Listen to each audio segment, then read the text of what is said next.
All right. Welcome back, everyone. We've had a great day so far, and we've got some more fantastic companies presenting to you today. Next, we have a joint presentation, we believe. We have Santo Blockchain Labs, which trades on the OTC under the symbol SANP, and DNABrands, which also trades on the OTC under the symbol DNAX. DNATags and DNARewards are owned and operated by DNABrands, Inc. and Santo Blockchain Labs. Adrian Patazar is joining us today, the CEO of DNABrands, and we might have someone else joining, but Adrian, the floor is yours, and we welcome your partner if he does join us. I believe he's in another country right now, finding trouble connecting, but we're happy that you're here to present. Great, thank you very much. Yes, hopefully Frank is able to chime in. Frank is our joint partner. He works for Santo Blockchain Labs. Frank is currently right now in Vietnam, so he's having some connectivity issues. So I will conduct the call for now. I will start off by telling you a little bit about myself, my company, and from there we can go into a little bit of the joint venture for DNATags. Anyhow, DNABrands is a two-time award-winning energy company located in South Florida down here. In 2010 and 12, the energy drink line won best tasting in the world at the World Beverage Competition. And DNABrands, the company, we own the IP that created all of that. We also have a solar division. We are currently right now digitally marketing and advertising for solar nationwide throughout the country. And as I said, we recently signed a joint venture with Santo Blockchain Labs with Frank Yglesias for a technology called DNATags. Now, DNATags is an RFID QR code-based medicinal packaging application, if you may. It's a tagging application. It's very similar to anything you might purchase at Walgreens, Walmart. If you buy any aspirin, Bayer, they all have tags that seal the packaging, that seal the product. So the DNATags concept, it's not a new concept. It's based on QR codes, based on RFID tags, based on NIT, which is near field communications, NFCs, near field communications.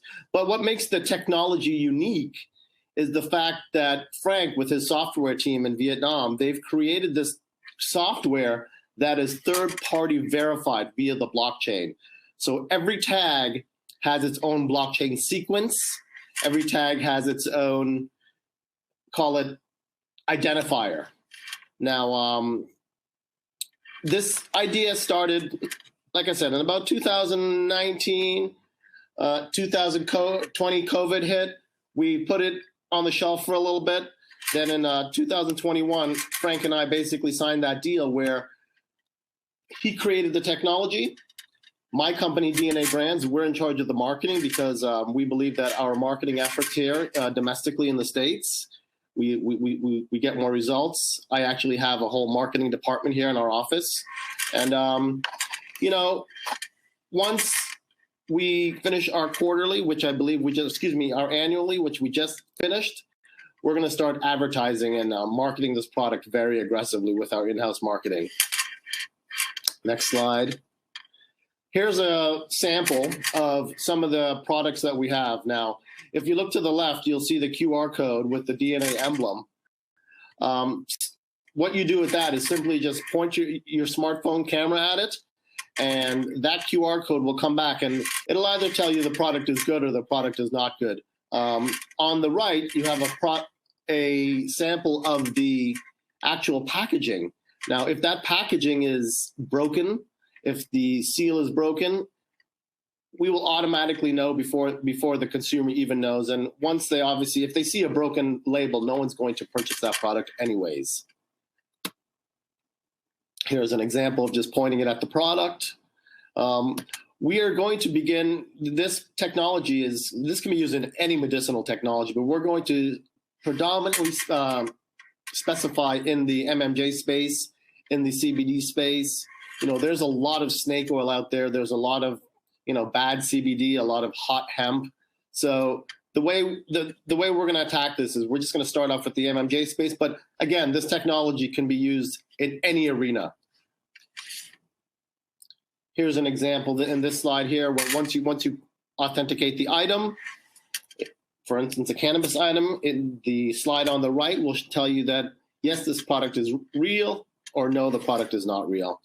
Now, not only is the technology a great technology, but the next slide here goes to show you the scale of what kind of problem knockoff products are. In today's COVID world, fake COVID vaccines are a huge problem. China, India, and parts of Europe, even domestically here. I read an article this week where South Florida, we experienced a fake episode where people were using bleach. Basically, they were using bleach and selling it as a COVID cure or a COVID preventative. So this is a very big problem. The market is huge, and this opportunity is going to be a very good opportunity. How we're going to market this is we would like to market this to the larger manufacturers, market this to the larger producers, such as the Tilrays, the MedMen, the people that have their own product and need to actually protect their product. Let's say there's and it was knocked off by as being one of the larger manufacturers. Heaven forbid something happened to somebody. Legally, the larger manufacturer, wouldn't be responsible, but that's who they're going to be going after if there was any legal proceedings. So this is a problem for both the consumer, the manufacturers, and obviously the people on the front line, distributors and the store owners. It's a problem for everybody. Just a couple stats here. I don't know if anybody of the viewers recall, but back in 2018, 2019, there was episodes of fake CBD products. I believe it was in the Midwest, and this put people in the hospital. We had a problem here down on the East Coast where there was fake CBD. 60 patients from the military that they got fake vaping products, and again, it put people in the hospital. A little more about the technology, our solutions. Again, what makes this product so unique is the fact that it's blockchain verified. Every tag is verified by the blockchain, and that's what really, really enhances the product. We are working with the Cardano Corporation. They have their own blockchain. They have their own coin. Cardano is they're basically, after Ethereum and blockchain, they're the number 3 as far as the preferred technology for the software savvies like Frank. And again, please, folks, my job is the marketing side. Frank, unfortunately, who's not on this call, he is the brains behind all of this. He is the techie. He is the software engineer. So please, I thank you for bearing with me with my winging it, but I'm definitely looking forward to Frank joining the next conversation because he can get into the technical aspects where I might not be as savvy.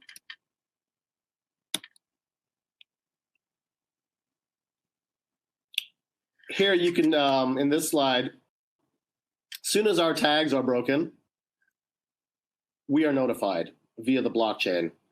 So if there's a tamper, they're basically tamper-proof. The minute it is tampered with, the connection is broken, the blockchain is notified, and we know to let the vendor know to pull that product or not sell that product.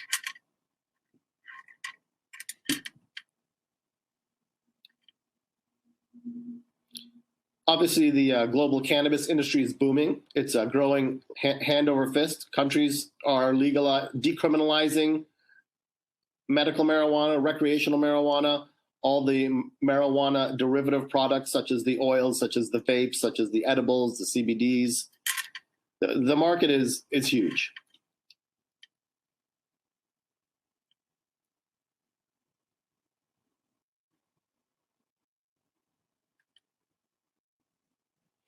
This is a really good slide here, which a lot of people don't take into consideration, is the taxation. Rumor has it, after speaking with a lot of investment bankers that I'm familiar with, after doing a lot of research, a lot of municipalities have really suffered from this COVID lockdown.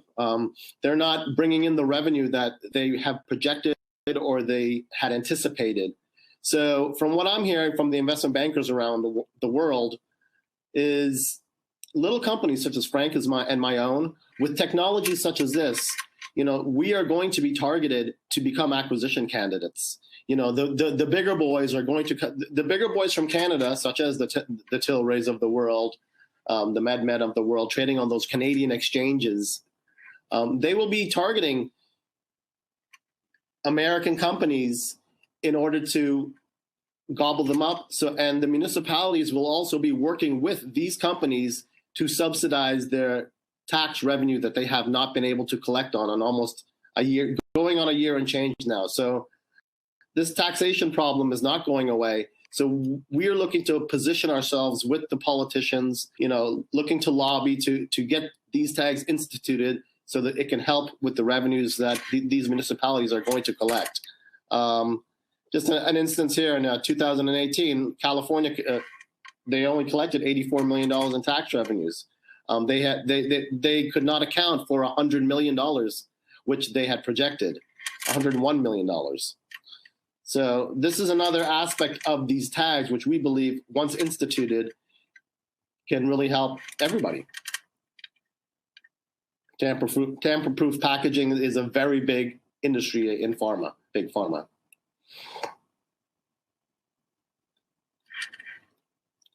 Just supply chain issues. Oregon has had issues. Nevada has had issues. Again, just more evidence and evidence to people we're going to target, and states we're also going to target.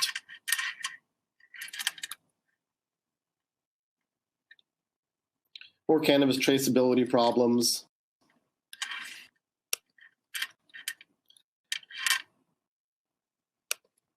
And that pretty much wraps up the technology. If there's any questions, I'll gladly answer them the best I can. But as far as the technology side of things, I'd ask that the questions remain not too complex, because I'm winging it today and I don't have my software engineer with me. But we'll gladly answer any questions that anybody might have. And I give everyone a thanks and my gratitude for letting us present at your at your conference today. No problem at all. We have more conferences coming up, so we hope you join us again. We do have a few questions, and I'm going to do my best to filter these. And of course, if you can't answer them, we will send them directly to you and Frank, so you guys can get them answered to our audience. Talk a little bit about the patents on your DNA tags. Can you speak about that? They are trademarked at the moment. They are not patented at the moment. But what we believe is that it's very hard to patent something like this, because it's technology-based. That's anybody else can do it, but it requires a lot of software coding. And to even get the technology to this point, Frank and his team has coded over 300,000 lines of software. So if somebody were to go ahead and try to duplicate this, it's a technology out there that, I said, it's not old technology. It's not new technology. QR codes, RFID coding, old technology. But what makes the technology unique is the third-party verification via the blockchain. So patent, we're going to look forward to patenting. We just got the trademark done. But again, that's going to require a lot of additional work, and it's going to require patenting the actual coding, which the software team did. So it is something we are worried about, but it's nothing of huge concern where we think we have to do it yesterday. We have the time. We want to do things properly. We got our trademark done through the USPTO. That's been done. Patenting it's a priority, but it's not number one on the priority list right now because of all the work involved. If someone were to try to replicate this, it would take them a long time. This has been a long time running. What is the demographic you are marketing your tags to? We want to start off by marketing to the medical marijuana industry, the CBD industry, the vape industry. But in reality, this can be marketed to anybody. For instance, it's not a marketing tool. It could be marketed to anybody. It really could be. For instance, we were thinking about why don't we just go right to the top and market to the premier products, such as like a Louis Vuitton purse. You know what I mean? If a young lady or a man wants to go buy himself a Louis Vuitton, you know, he can easily just go in there, scan it, the QR code to make sure it's the right purse. Go from it in that respect. But we're going to just focus on the MMJ market for now. But that's just to give you an idea. This technology can really be marketed to anyone. Do you have a partnership with another public company, and are there any plans to merge? Do I have a partnership with any other public companies or DNA brands? Is that the question? Well, it wasn't specific. This is just asking if there's a partnership with another public company, and are there any plans to merge? I'll answer that the best I can. I can only speak on behalf of DNA brands. Okay. So the answer to that is we have no plans to merge with anyone. We are a holding company. And part one is, do we have any other joint ventures, I guess was the question. And the answer to that is we look forward to more joint ventures. This is not our first one, this is our first real one, which we consider credible, important, and we'll definitely be moving forward with. But we look forward to more. We, as far as DNA brands is concerned, we own IP that's award-winning. So if the opportunity were to present itself where we could roll out, for instance, let's say the energy drink with a CBD formula or any other formula, I wouldn't say no as long as the right opportunity was there, because I have drink professionals around me a lot. I have a lot of drink professionals around me because of the IP that we own. I've got to know quite a few people in the industry. Another question, why has VeChain been able to make more inroads with American companies like Canna CBD than DNAX has been able to? Well, I think the answer to that is we haven't begun marketing yet. We're just beginning to roll out our marketing campaign. From a tactical standpoint, we have a marketing campaign that's we would like to hit the ground running June 1st. And, then we'll begin marketing to the major manufacturers, small mom and pop manufacturers, vape companies such as that, just manufacturers, white label manufacturers. Another question, although this product is currently aimed for the authentication of cannabis products, are there any plans in the near future to target this technology to other industries? And if so, which industries or markets? That's a great question. As I mentioned, this could be used in many industries. For now, we're just going to concentrate on the MMJ market, the CBD market. And, we believe there's enough business there to keep us busy for the next couple of years. But I would love to target other industries. How proprietary is this product, and who are your largest competitors? Well, we don't have any competitors at the moment because we have not put any marketing dollars or efforts into this. We were just lining the product up. So it's not proprietary. Like I said, it's not new technology, but what makes the technology unique is the blockchain behind it. And that's where the real technology lies. Okay. Someone wants to know, again, you mentioned it, but please repeat when advertising for DNA tags would take place again. We're looking for June 1st. Okay. And is Santos Mining only working with your company?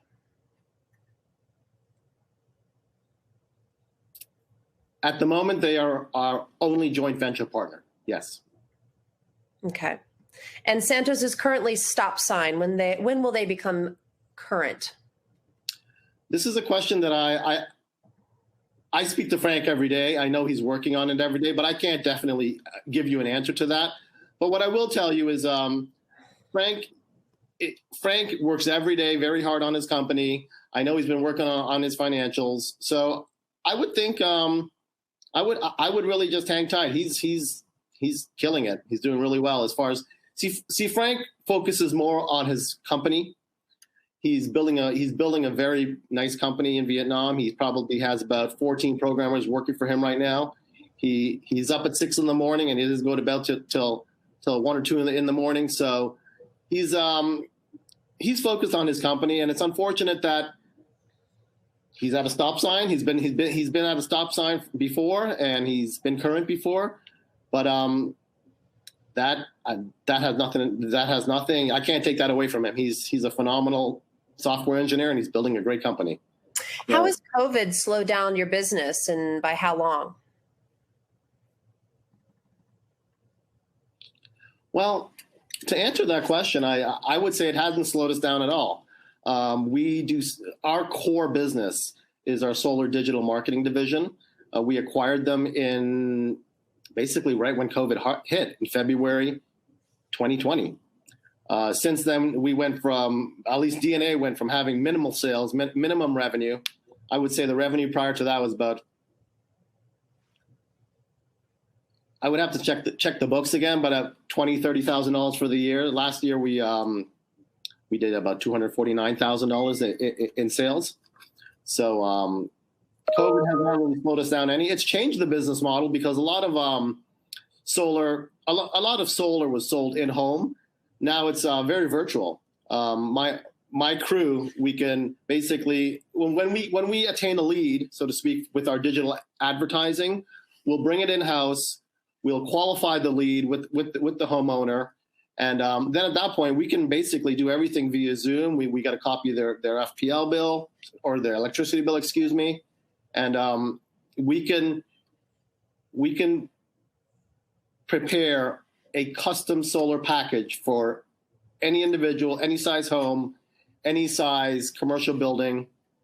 It's just really COVID has really changed the business model. Everything is virtual now.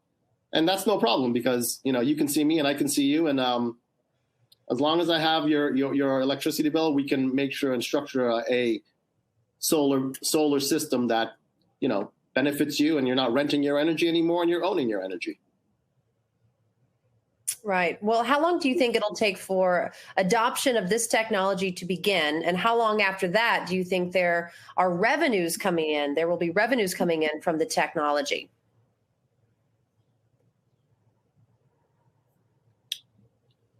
So that's a two-pronged question. So the first part of the question is how long before we anticipate adoption of this technology, correct? Yes. Well, we have been approached, and we approached a few manufacturers already to run some beta, and they like the idea of the technology. So we're going to be running some beta, I would say we're starting advertising in June. We're looking to run some beta a month or two after that. As far as adoption of the technology, we're going to have to see how the market reacts. But with all the snake oil out there and the products people are making, and I don't want to say literally in their basements, but with substandard quality control, we believe that the opportunity lies within there. And talk about revenues. When will revenue come in from the technology, or when do you expect?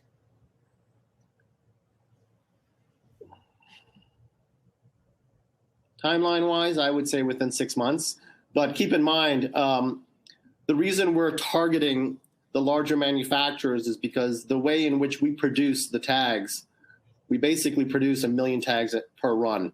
So mom and pop shops will gladly take their business, but it's above volume. So I would say within 6 months. Speaking of timelines, what hurdles do you see for your growth going forward, and how do you plan on overcoming them? Excuse me. I'm a firm believer in marketing. Marketing and advertising is everything, in my opinion. It's that's why Facebook is the way they are. That's why they're making multi-billions of dollars. That's why they market to you every point of the way. From the moment you wake up to the moment you go to bed, you are being marketed to. So everything is just a function of dollar in, dollar out. What are we going to spend? My goal is to spend $1 million in the first year, at least, on marketing this product. So, it's, again, dollar in, dollar out. What are we getting back relative to what we spend? So I'm looking for a big X return on that.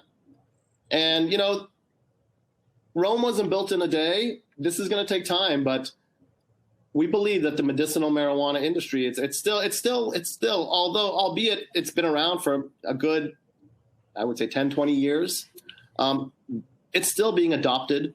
It's still states are still coming to the table. At a federal level, it's being spoken about almost daily as far as decriminalization. So we want to just position ourselves to get this product in the hands of major manufacturers, but more importantly, position ourselves and the technology to get taken out by a major player. Well, we do have a little bit of time left, so give us some final thoughts. I know many people were expecting to see Santos mining on here as well. No problem at all. We have more conferences in the future, but give us some closing thoughts on your company. Maybe tell our viewers a little bit about the Santo Mining Company as well, and your partnership, and where people can find out more information. Well, you can always go on otcmarkets.com. That is usually the go-to for pink sheet companies. Santo and we have the joint venture with, like I said, for this technology. It's a 70-30 split. Santo created the technology, but DNA is going to be spending the marketing dollars on the technology. So DNA owns 70% of the technology. Santo owns 30%. And we're going to split the revenue the exact same way as well. I really just want to thank you and your users for giving us the opportunity to get in front of your investors, get in front of the investing public. As far I really have no comment on Santo. I would, Frank would have to make his own comments on his own company. But, as far as I'm concerned in my company, I'm looking at the long game. I'm not here today for tomorrow, gone tomorrow, so to speak. I'm looking at a 5-year plan. We're looking for an exit strategy. The point is to build this company to the point where we can basically sell it to a major. We want to do that with the technology. But more importantly, my company, DNA Brands, we're a holding company. So I totally and strongly believe in diversification. As a holding company, I'm looking to have a few irons in the fire. And I believe DNA Brands and DNATags is a very good start. Secondly, I'd like to visit the drink again, but only with the right partner, because again, there's a lot of product on the shelves right now. And, as far as that business is concerned, the drink business is concerned, it's about shelf space, and it's about a very heavy capital outlay. And if you can lay out the capital, but if you don't have the marketing dollars behind it, you're going to hope and pray you make sales. And, as far as I'm concerned, I need a little more than a hope and a prayer. Got it. Well, Adrian, thank you so much. Great presentation. And we look forward to the emerging growth of your company. That's why we're here. Well, great. Thank you for having us. And I think we're well positioned. We just came off of some very nice corporate actions. So, again, it's about the long game. Thank you very much. Thank you for your time and your presentation. All right, everyone, we have more companies to present. We're going to take a quick break. Remember, you're going to experience a black screen as we move on to the next presenter. We do have a few moments before we have a next presenter, so we're going to put up a video slide, but we're going to pop right back on with some more really great companies for the rest of our conference today. And if you're on an Apple device, remember to click that play button to launch the next live presentation. We'll be right back. Thanks.